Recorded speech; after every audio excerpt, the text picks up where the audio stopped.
Hello. मी लहान असताना नेहमी काही गोड खायचं असेल ना, तर आईला दहीपुरीच बनवायला लावायची.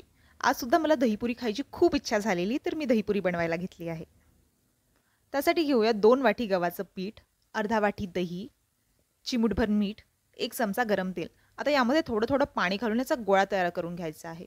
नंतर गोल-गोल पुऱ्या तळून घ्यायच्या आहेत. आता पाक मी आधीच बनवायला ठेवला होता. त्यासाठी घेतला आहे 1 ग्लास पाणी आणि त्यामध्ये 1 वाटी साखर घालून वेलची पूड आणि केसर घालायचं. पाक बनायला वेळ लागेल 10 किंवा 15 मिनिटं. त्यानंतर पुऱ्या पाकामध्ये टाकून घ्यायच्या आहेत आणि तयार आहेत तुमच्या दहीपुऱ्या.